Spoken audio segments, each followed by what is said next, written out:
Hello, everybody. I'm Jesse Waters, along with Kimberly Guilfoyle, Marie Harf, Dana Perino, and Greg Gutfeld. It's 5 o'clock in New York, and this is The Five.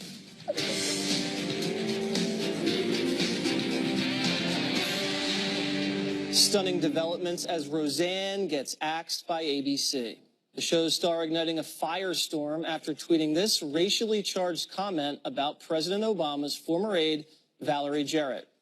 Muslim Brotherhood and Planet of the Apes had a baby equals VJ.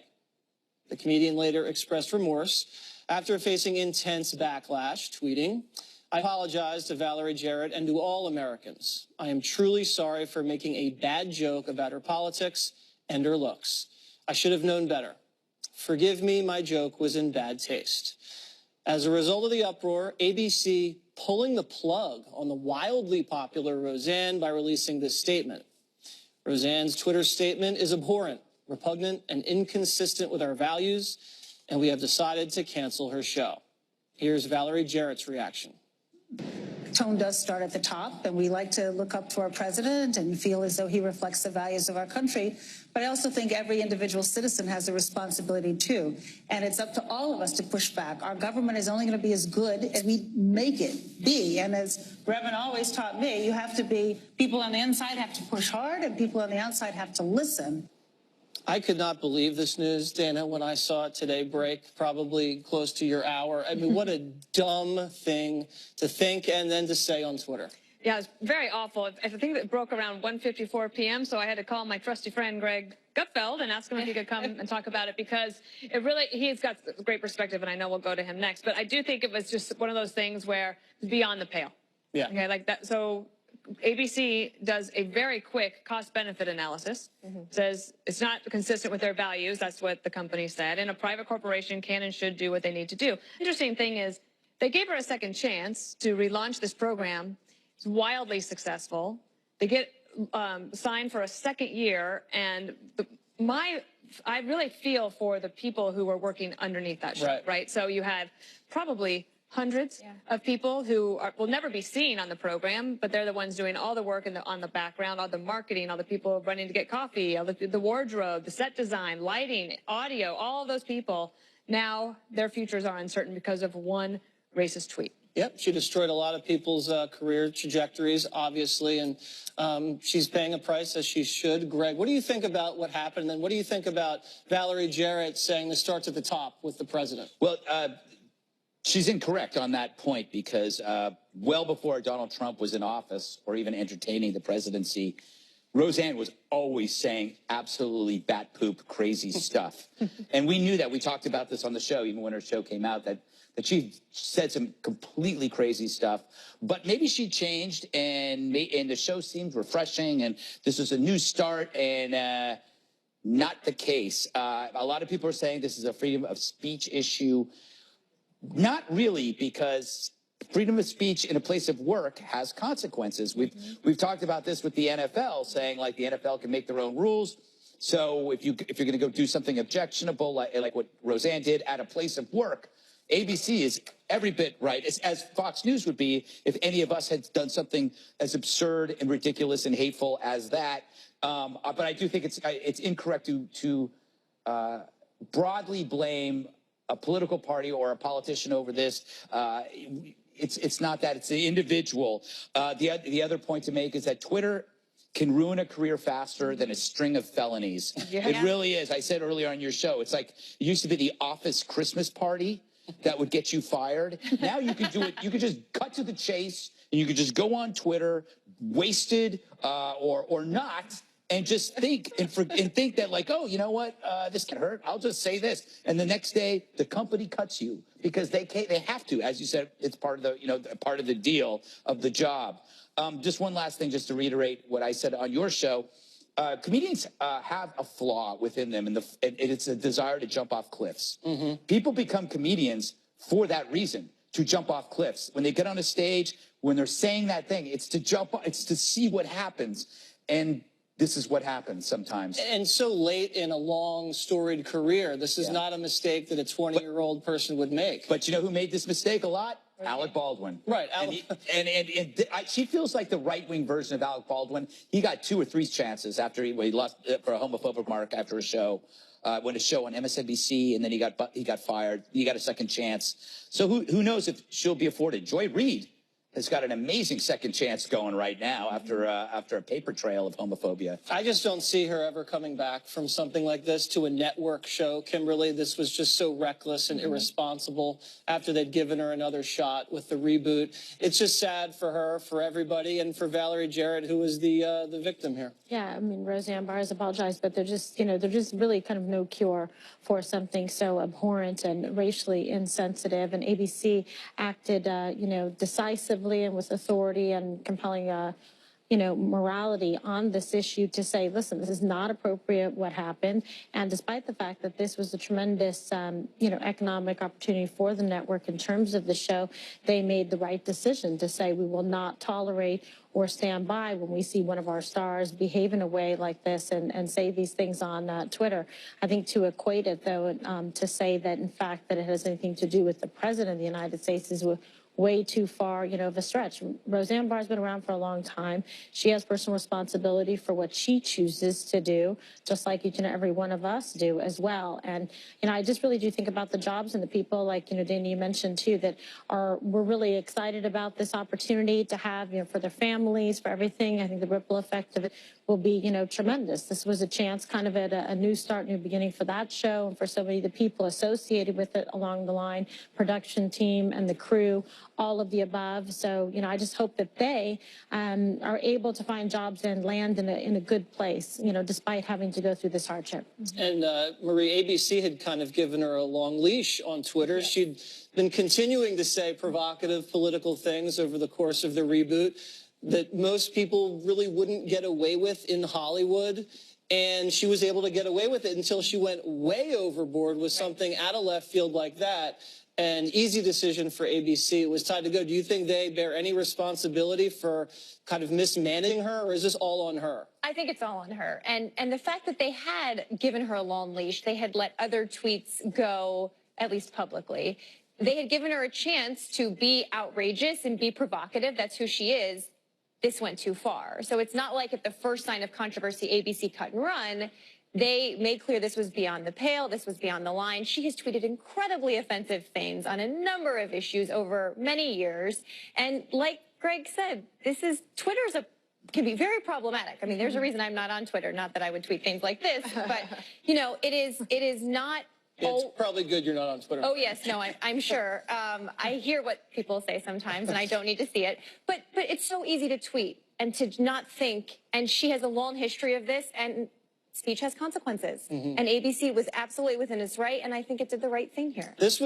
She said it was a joke. It's not funny. I didn't think it came off as a joke. No. This seemed like kind of a little mean. I think that does frustrate people because then the apology doesn't seem real. Right. It's like, sorry you don't understand how hilarious I am. Right. Right, because I am so funny. You didn't get that? Okay, we don't get that. I also think that conspiracy theorists, or conspiracy theories are dangerous. Right, you go down this rabbit hole. It's kind of fun to think about for a second, like, are there UFOs up there, the government, blah, blah, blah. But you go down those dark roads. And what happened, apparently she was responding to something from a conspiracy theory website. Right. And then it spiraled out of control. It used to be before Twitter, BT. Remember we were going to do that book called BT before Twitter? All the things that used to happen, you might have just said that to your neighbor or like you're hanging out, whoever you're hanging out with. Maybe they would laugh, maybe they would not, maybe they punched you in the face. But doing it on Twitter is such a bad thing. And I was asking Greg earlier, and I'm curious what you all think, is that I feel that many people, especially in public life, think that they have to be on Twitter in order to advance their career. Marie, you're a good example of that not being true. You just got a new show, Fox News radio show that you're doing with Guy Benson. It's successful from 6 to 8 p.m. every night. You're not on Twitter for a reason, which is that because it's hateful towards you. Right. And you don't need to see all of that junk. You need to clutter your brain with it. And I absolutely admire that. But I do wonder if too many of us who are in television or that do books or even in politics and actors, we think we're so clever, like to be on Twitter and that you need to do that in order to advance your career. And I think it's not true. Even, but I would extend that to a kid working at Arby's who has 20 followers who believes that nobody is going to look. Nobody's Remember gonna that look. lady that went on the flight, the Yeah, flight to PR woman to South Africa? Africa. She gets up there and she finds out she's fired. But I mean, Twitter can take something that used to be local and make it national, and maybe that's good. Maybe instead of religion, Twitter is now the new moral authority. Now it's not the priest that is telling you how to live. It's this incredible amorphous mob that's out there that says, no, that's wrong. I do believe that. What happened to Kathy Griffin? Yeah, exactly. Everybody says, no, that's wrong from all sides. But even before Twitter, Bill Maher lost his job immediately after the comment he made at 9/11 about the hijackers. Yeah. So this is not new, and people do pay the price. So I'm not sure if there's a double standard. I mean, people have on Twitter going, well, why not? Why isn't Joy Behar getting fired after what she said about Christians? Well, I think this one, the Planet of the Apes was so over the line. There was no getting away from that. People have There's said no gray area. Yeah, there's no gray area there. And you know, Kimberly, the Muslim Brotherhood, that gets kicked around. But when you combine that with the Planet of the Apes, it's just so toxic. It's just you can't really ever come back. Yeah, from there's something no like humor that. in it. Obviously, it's incredibly offensive, and she's paying the price, but sadly, so are other people along with her that were innocent along the way. Hopefully, it's a lesson to people that this kind of hateful rhetoric will not be tolerated or accepted. All right. The liberal media busted for spreading fake news about Trump. Greg will explain up next.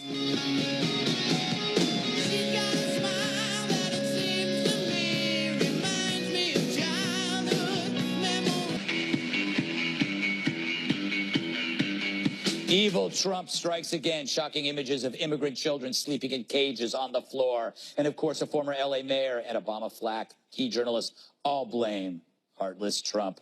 But not so fast, everyone. Turns out these pictures were 4 years old when their hero, Obama, was in charge. And with that, the loud condemnations go silent. Who cares now, since their idol was boss at the time? But there's more. This photo of an all-baby seat immigration detention bus was also shared and blamed on Trump. One anchor called it a prison bus just for babies. But the photo was also from Obama's era, and it's a bus for field trips. And did you hear the widely shared claim about 1,500 immigrant kids that were separated from mom and dad, again, by evil Trump? Lie. These children actually arrived alone, minus their parents, and then were placed among sponsors. The government had lost track of them, which says something about the system that Trump actually wants to fix. And so as Trump cements his agenda through significant legislation, these folks have the vapors over imaginary discrimination. But if you can't blame him for that, what's next? Ebola? Malaria? Your lousy love life?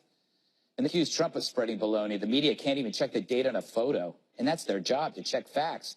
It's all the usual suspects, identity activists, the paranoids in pajamas. You know, the New York Times. Fake news is now no longer a catchphrase. It's a brand. I have an idea. Dana, where is it? Shoot, I lost it. Somewhere. Beautiful mind notes. So many Oh, ideas. here it is. Yeah. Trump should go on national TV and lay out point by point his DACA plan to embarrass the Democrats with the fact that he is actually offering a plan to citizenship that they don't. But don't do it on tweets. Go out there and do it. That's a good idea. I absolutely think that he could do a lot more policy-oriented speeches, and that would drive news for like 48 hours. Just like Yeah. do that and nothing else. Yeah. Just like drive on that news.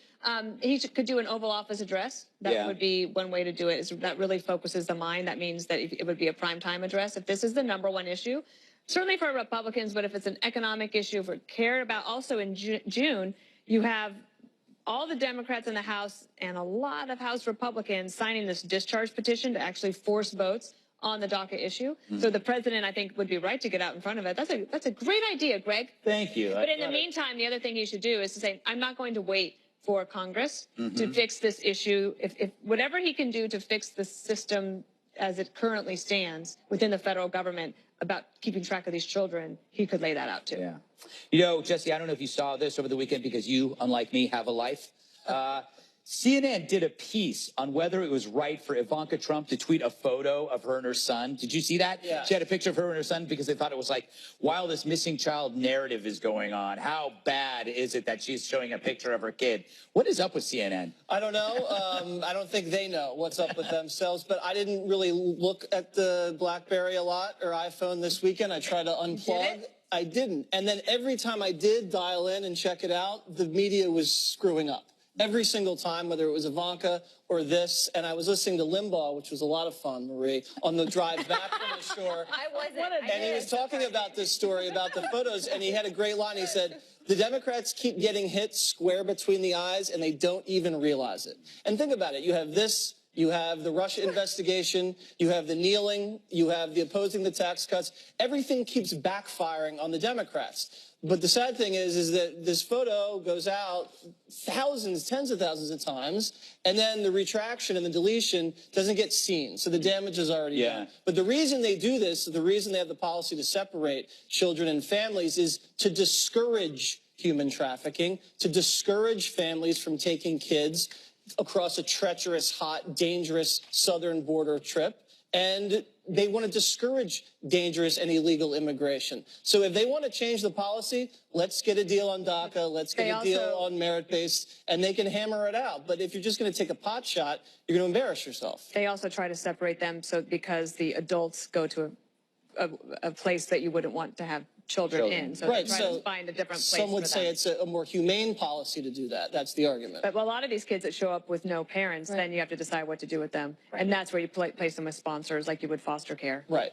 Marie, do you think that one of the larger problems here that's been going on for 2 years is there is so much emotional baggage about Trump from the Democrats that they can't, so their confirmation bias forces them to just see everything like it's got to be his fault, it's got to be his fault, and they haven't yet been able to shake that? Well, I think you could say the same about conservatives and Barack Obama or Hillary Clinton, right? Maybe. We're all on opposing sides. And They're both evil, you know. Right. I've heard that a few times on this show. Not on Fox.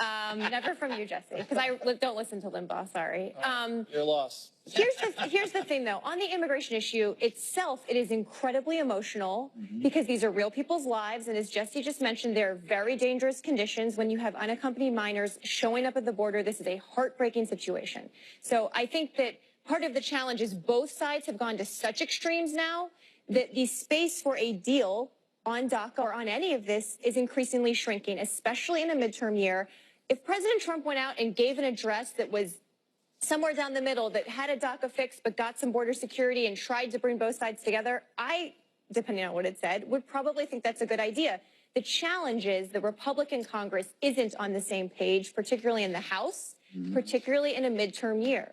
So now we're in a situation where the Trump administration has separated 800 children from their parents since October for often good reasons, sometimes not. And what do we do now? Where are these 1,500 children? This is heartbreaking. And no one in this political climate, it seems like, is trying to actually fix it, particularly in this administration. You should be a sponsor. I volunteer you. I want Jesse to sponsor me. Kimberly, last word. What do you? I want Jesse to sponsor me. Is that what you just when said? people are exposed as wrong, they never admit it. They just remove their tweets and run away, and that drives me nuts. Yeah, you can't stand it. You're keeping track here. It's quite extensive indeed. But it's true. You see the mainstream media making these mistakes, and they chase after the accounts, and they're putting up false stories. And I mean, how glaring is this? As it's photographs from 2014. I mean, talk about just really backfiring. Everyone should care, whatever your politics administration you're in, about children. But when you look at the actual facts of the laws here, that President Trump, his administration is following the laws on the books in terms of what you do when people enter the country illegally with children. The goal and aim behind it is to be protective of children so it doesn't foster this whole legal atmosphere of human trafficking, etc. And flat out follow the law. Don't enter the country illegally. Put yourself and your children at jeopardy. That's not love. That's foolish, illegal desperation in terms of not honoring and following the laws. Other people are following and trying to get into this country legally. It's a nation of immigrants. We embrace and encourage people to apply for legal citizenship. But we have the capacity to house about 3,000, families. So how is this going from a bad situation to a worse situation? It's certainly not acting in the best interest or welfare of your children to do so. And we shall leave it there. I never thought I'd say that. All right, special counsel. Could special counsel Robert Mueller swing the midterms for the Democrats? President Trump's warning next. You wanna talk about the real junk? If I ever said. Ride killing in your Levi's, high on your lovin's got me buzzing like a street light. Midterm elections rhetoric is heating up in a big way. Congressman Adam Schiff is launching a new line of attack against Republicans who are defending the president against the Mueller probe. At the end of the day, there's only one remedy for that, and that is you need to throw the bums out. As long as there's a majority in Congress that is willing to do this president's will, and as long as we have a deeply unethical president, there's only one remedy. And Schiff's Democratic colleague is saying he didn't go far enough. What it is saying is that you're actually worse than bums if you're not willing to stand up to a president who is attacking a former FBI director, a patriot who served our country in Vietnam, like Bob Mueller. President Trump is also fanning the flames ahead of November, tweeting the 13 angry Democrats, plus people who worked 8 years for Obama, working on the rigged Russia witch hunt, will be meddling with the midterm elections, especially now that Republicans, stay tough, are taking the lead in polls. There was no collusion except by the Democrats! Exclamation point, Marie. Where to start? Where to start? I think this is part of President Trump's ongoing PR effort to discredit the Mueller probe because it's getting more serious. A number of people have been indicted. He's trying to decide whether or not to sit down with Mueller for an interview. And also trying to sow some doubt about the election coming up, where there are a lot of data points that Republicans will lose, if not the majority in the House, but pretty big. So I think he's trying to muddy the waters a little bit and keep promoting this takedown of the Mueller team. This seems to be his main focus on Twitter right now. I obviously don't agree. I think that the Mueller team, despite some of their personal political identities, are led by a Republican. They have not indicated in any way that they are behaving in a partisan way, and I think they should be able to continue. Okay, Jesse, so you see Adam Schiff there, who, you know, Your had favorite. a few issues of his own, yes.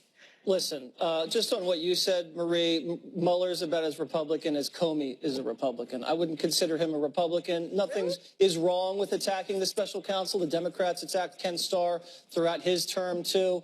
That's fine. You attack the FBI director when he was fired. Remember what the Democrats said about James Comey when he was the sitting FBI director? Politics is ugly. It's rough. It's fine. People attack people. It's what they do. Now, there are conflicts of interest. 13 out of the 18 lawyers on the Mueller team are Democrats. There are no Republicans there. One of the Democrats, Jeanine Rhee, she's prosecuting Papadopoulos. Now, she previously worked for Hillary Clinton when she was under investigation for emails. She previously worked for the Clinton Foundation, and she worked for, I think it was Ben Rhodes when he was with Obama. So not a good track record. Now, Papadopoulos, they say, that whole thing started when a Clinton Foundation donor tipped off Obama's FBI.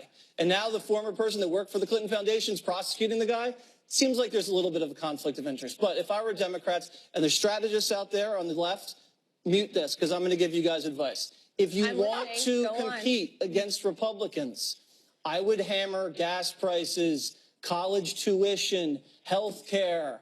I wouldn't talk about Mueller. Mueller's not going to turn people out in the midterms. I don't know why they do that. Yeah, right. Now you can unmute it, and that's fine. So you guys just keep doing what you're doing. Thank you for that programming note, Jesse. I was trying to be helpful, sort of, to the other side. Okay, Dana, No, that's part of what he said was where I was going to head on this, which is that recently Democrats in D.C., sort of behind the scenes analyst types, have been complaining amongst themselves that they can't get on television to talk about anything else besides Russia because the cable companies have decided, like, this is how we're going to get ratings, and so this is what we're going to talk about. So they're frustrated trying to figure out a way to talk about some of their programs like A Better Deal. They want to talk about health care. They actually want to talk about Medicare for all. And if you follow the money on two things, the Democrats in their primaries are running ads about Medicare for all. This is the Bernie Sanders plan. This is like Obamacare on steroids. Absolutely. And then on the Republican side, it's all about immigration, getting tougher on immigration. So if you follow the money, you know that that is poll-tested, focus grouped, and that's what people care about the most.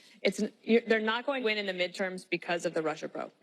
Yeah, if they go down the impeachment trail of tears, Greg, it will not be auspicious. Blue wave is beginning to look like an undertow, sweeping the Democrats away. But I wouldn't celebrate yet, Republicans, because you don't want to get complacent. But the story that we're really missing here, what's with the Democrats and the word bums, calling everybody bums, way to marginalize the homeless. You spent 2 weeks frothing over calling gang members animals, yet you think it's okay to call people bums? I mean, come on. Great These are point. human beings. You're dehumanizing the homeless and Republicans. By the way, I do think that going Mueller is a bad idea, because I don't think it's a complicated idea to tell voters, go after these people because they're not going after Trump. That's a complicated argument, and I don't think it competes with higher wages, lower unemployment, no ISIS, possible breakthrough with North Korea. That stuff is tangible, practical, visual. You can actually explain that to somebody. But like saying, go after these bums because they're not being mean enough, it's not actually a message that will work. Why do they keep sticking with it, despite the fact that it shows it's not resonating? I think they're caught in an emotional bubble and they can't get out of it, and they just can't get out and start seeing things practically. But I coined this phrase last year: don't count your chickens before they hatch. You might have heard of it. I would say that to Very the. good. I said, really like that. yeah, Timeless. It's, I it's can a tell. good metaphor for yeah. lots of things. It's showing up in a lot of places. Yeah. Well, You are a trendsetter. I am. finally, you're getting the attribution that you so justly deserve, and only here on The Five. We're glad to help out. Up next, the art of the deal. President Trump on track to save the nuclear summit with North Korea. Stay with us. Gotta get back in time.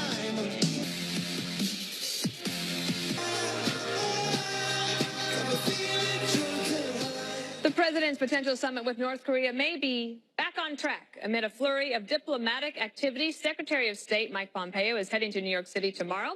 He'll meet with Kim Jong-un's right-hand man. This is a team of American diplomats are sitting down with North Korean officials at the DMZ. Hey, Maureen, let me start with you, just from the planning standpoint, from the State Department and the CIA and everybody else that has to be involved. How they can plan all of this.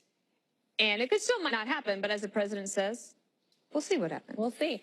And it seems like the logistical planning is on track now. And Secretary of State Pompeo coming to New York for that meeting is an important step. The question I still have is whether there's serious substantive preparation going on with the North Koreans. I think one of the reasons that the summit got called off temporarily last week was that it seemed like the substantive gaps were too wide to get the two leaders sitting down together. Like, do we even know what the North Koreans mean when they say denuclearization? Apparently, the North Koreans weren't even returning our calls for a while, which is very rude. It is. Not do Wait that. a second, they were ghosting? Yes, they were ghosting the president. So the logistics may be moving forward, but my question is whether Pompeo is having serious substantive conversations. Don't you imagine that with he the is? North I mean, they're not Koreans. just sitting down there, Kimberly, having a chit-chat about nothing if the meeting is in 2 weeks from today. Yeah, they're not like, hey, what's a good place to eat in the Zagat guide? I mean, they're getting down to diplomacy as they should. This is what happens when you have a situation like this, where sometimes it's a little bit touch and go, but they are applying diplomatic pressure, and it seems to be working. So this is actually coming to a favorable result. Hopefully, doesn't everybody in America, everyone raise your hands. You want this to work out. You want the president to be able to attend the summit and work out a good agreement to denuclearize the Korean Peninsula. That's what everyone should want internationally. So any steps that are positive towards that regard, we should actually be embracing. And I think, Secretary Pompeo is working very hard behind the scenes prior to this, up through this point, to make sure that this happens, but under the right circumstances. So it's not so much about June 12th as it is meeting in the right time, in the right framework, with the right guidelines in place that we can make a favorable outcome. Greg, should people look at this as progress, not perfection? Yes, it's always a work in progress. Another phrase that I coined recently. Okay, here's my suggestion. Masterful. This whole thing has to be a non-zero strategy. A zero-sum game is if I get $10, you lose $10. My gain equals a loss. In this kind of relationship, Thanks it for has that. no, because I don't know, Dana knows it. A non-zero sum game is where the agreement incurs no loss whatsoever. Because if North Korea hears the claim that Trump's got him where he wants him, that's going to kill a deal because he's going to think that he's being cheated. Yes. So what you want is such matters to respect or to show respect and reciprocity, even with an adversary, somebody that you don't get along with. Yeah. The reciprocity actually matters every bit as much. This is why Trump's letter was so polite, to the point that people thought it was a joke. But actually, he purposely avoided insults, maintained a level of politeness, because he knew that as a salesman trying to sell this in a non-zero sum environment, such words no longer contribute to it. You have to make it a positive event for both. So my suggestion is non-zero sum strategies. It occurred to me that perhaps because we've had more interaction now with Kim Jong-un through the South Koreans and our own personal interactions, that perhaps the intelligence community has more of an idea of how Kim Jong-un thinks. So when President Trump sent that letter, they're like, yeah, that'll work, because they understand him. Jesse, what I was going to ask you, do Democrats risk political blowback if they instinctively oppose the president at every turn? So like last week when he sent the letter, they're like, oh, see, we knew it was going to fail. But now it's back on, so they're caught in a box. Yes, and even more so on foreign policy, because usually America as a whole wins, not just one political party. I'd like to coin a phrase, Greg. What Obama would get hailed for, Trump gets nailed for. He's taking heat for this summit prep by the left and by the Democrats. Meanwhile, the amount of back-channeling, the amount of alliance tending, the amount of war games and tweets and dialogue and diplomacy that has taken place in 1 year under Trump, it's more than 8 years under Obama. Obama really ignored the North Korean issue, and this president has invested so much energy into denuclearizing the peninsula. It's really astounding, and I understand why this, the right-hand man of Kim Jong-un, not a good place to be, by the way. No, I was going to say, you don't want to be that guy. Because that hand gets lopped off every 10 years. You don't want to be that guy. But they're coming over. I don't think the North Koreans are really equipped for this kind of high-level diplomatic engagement. It's kind of a backwards country. There's not a lot of statesmen over there, and they're going in with zero leverage. So there's a little hand-holding going on, and they're kind of dragging them to Singapore. Yeah, they have nuclear weapons, which I think they probably assume is some pretty good leverage. But as the president says, our nuclear arsenal is much more massive. All right, we got news for you. This is a Fox News alert. Oh, boy. Embattled Missouri Governor Eric Greitens has resigned. What? Greitens has been at the center of a sexual misconduct and blackmailing scandal. He has been accused of taking and transmitting a partially nude photo of a woman with whom he was having an affair. The St. Louis Circuit Attorney's Office dropped a felony invasion of privacy charge against him, but says they still have plans to pursue a case. Greitens previously had said he would not quit, but now we have that news. All right, if you're looking forward to your afternoon Frappuccino fix, you're out of luck today at Starbucks. Details ahead. Shades all spinning in the summer rain. Dance when there ain't no music. Afternoon for what's called unconscious bias training. It's the coffee chain's latest effort to repair the damage caused after 2 black men were arrested in a Philadelphia store last month. So, Dana, they're closing today, and they've also announced a new policy about whether people can use the bathrooms. Do they have to buy products from them? Where do you come down on this? Well, I do think that Starbucks overreacted in calling the police in the first place and then calling for the nationwide thing. I do think, though, that there's perhaps something that company, again, companies can make whatever decisions they want. Exactly. I don't care. But the younger employees of Starbucks, they've grown up with diversity training since they were in kindergarten. So this is normal to them. They probably appreciate it from the company. I did think that there was going to be a problem, like with the sleeping and the homeless. But as I understand, I got this handy dandy thing they handed out to all of the employees today about addressing disruptive behaviors. Things like people can't sleep. They can't have improper use of restrooms, which are the 2 things that I was mostly thinking about. And then they have all this pretty handy guide for how they should deal with it. So maybe it's going to be safe to go into Starbucks. Well, because basically they had 2 options, right? Either say everyone has to buy a drink or an item to use the bathroom, or no one has to. It was this gray area that seemed to get them in trouble here. Jesse, do you think this is a good move on their part from a PR perspective to shut down for half a day? And look, training's not bad, right? No, Maybe it can help. Roseanne could have used some training Roseanne, from yes, Starbucks. that's a good That was point. not unconscious. That's Right, true. right.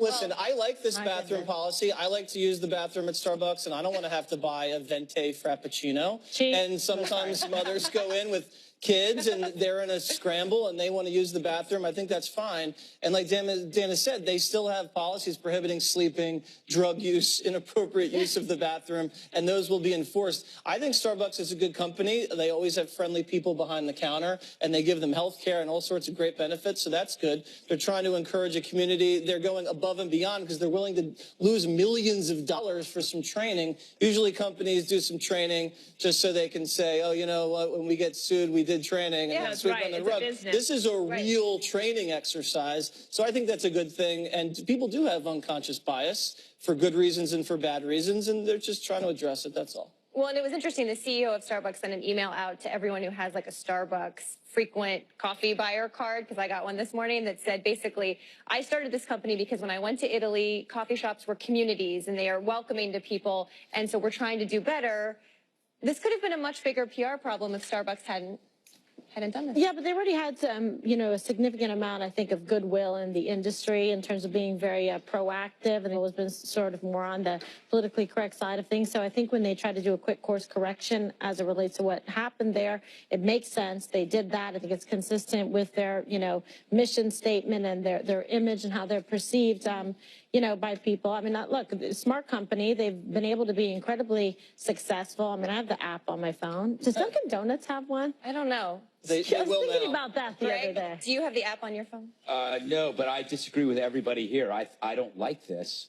This is like National Wokachino Day. Wokachino. Woke. Okay, the phrase unconscious bias training to me sounds very dangerous because it stipulates that you are unable to prove your own biases because it's unconscious. If you apply that to other arenas in your life, like you're a misogynist but you don't know it, or you're pro-slavery but you don't know it, this is like one step away from Minority Report, where people can actually read your Not minds police. and punish you for the thoughts that they think you have, but you don't actually have these thoughts, but they are saying you have these thoughts. This is virtue signaling brought to you by fear. If a company doesn't throw tons of money to the unconscious bias corporate, whatever you call it, the training. There's a whole industry. The whole industry, the protests will never cease. And but the worst part about it is I feel bad for the employees, the baristas, because they're going to become amateur social workers. Yeah. They're going to be the ones that are up front. It's not the executives. It's not the people in HR. It's the guys up front, the guys and the girls up front that are going to be dealing with the homeless guy yelling, or the guy who doesn't want to leave the bathroom because And he's shooting also, up. everyone trying to film everything. Everybody trying to film anything, and then the social justice warriors will put Yeah. that on Twitter, and then you will lose your job because you were trying to get some guy out of the bathroom who was doing drugs. This is why no one should be on Twitter. Okay, one more thing is up next.